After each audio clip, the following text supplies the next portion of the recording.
উচ্ছ্বাস ইকবাল আপনি এআইডি থেকে লিখেছেন, আসসালামু আলাইকুমের উত্তরে আমার একজন নিকটাত্মীয় শুধু ওয়ালাইকুম বলেন। উনার ভাষ্য মতে অনেকে ভুলভাবে সালাম দেয়, যেটার অর্থ বিকৃত হয়ে যায়। ওয়ালাইকুমের অর্থ আপনার ক্ষেত্রেও তাই। এজন্য উনি ওয়ালাইকুম বলে উত্তর দেন। বিষয়টা বলে সেগুলো উপকৃত হব। এটা সঠিক কাজ নয়। কারণ আমাদের দেশে যারা সালামকে ভুলভালভাবে দেন, সেখানে যে বিকৃত হয়ে অর্থ একেবারে উল্টা মেরুতে শান্তির দোয়ার জায়গাতে অশান্তির প্রার্থনা হয় বা কামনা হয়, এরকম পর্যায়ে চলে যায় যে সেটা আমার মনে হয় না। যার কারণে আসসালামু আলাইকুমের উত্তরে ওয়ালাইকুম শুধু বলাটা অনুচিত। বরং নবী সাল্লাল্লাহু আলাইহি ওয়াসাল্লামের যে শিক্ষা, কোরআনের যে শিক্ষা আল্লাহ তাআলা বলেছেন কোরআনে, ওয়াইদা হুয়্যিতুম বিতাহিয়্যাতিন ফাহাইয়্যু বিআহসানা মিনহা আও রুদ্দুহা। তোমাদেরকে কেউ যখন কোনো অভিবাদন দিয়ে সালাম জানাবে, তখন তোমরা তার চাইতে আরো বেটার অভিবাদন দিয়ে বা কমপক্ষে ওইটা দিয়ে তাদেরকে রিপ্লাই করবে।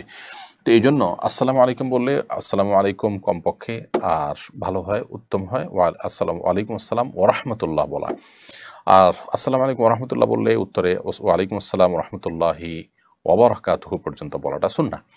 অতএব কোরআনের নির্দেশ অনুযায়ী আমাদের আসসালামু আলাইকুম ওয়া রাহমাতুল্লাহ যদি কেউ বলেন, তাহলে সেক্ষেত্রে ওয়ালাইকুম আসসালাম ওয়া রাহমাতুল্লাহ বলা উচিত। এবং আসসালামু আলাইকুম বললে আমি ওয়ালাইকুম শুধু বলবো, এটা সঠিক কাজ নয়। হ্যাঁ, উনি যেটা বলেছেন যে নবী সাল্লাল্লাহু আলাইহি ওয়াসাল্লামের ক্ষেত্রে এমনটি ঘটেছে যে একজন ইহুদি নবী সাল্লাল্লাহু আলাইহি ওয়াসাল্লামকে ইচ্ছাকৃতভাবে আসসালামু আলাইকুম বলেছেন, যার অর্থ হলো আপনার মৃত্যু হোক।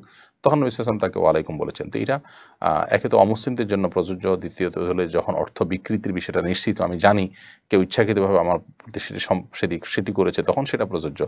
বাকি ভুলভাল উত্তর দিলে কেউ ওয়ালাইকুম বলবো আমরা, এরকম কোনো কথা কোনো ফকিহ, কোনো আলেম পৃথিবীতে কেউ এরকম কোনো মত দেননি। অতএব নিজের মন গড়া কোনো আমল করা সঠিক হবে না।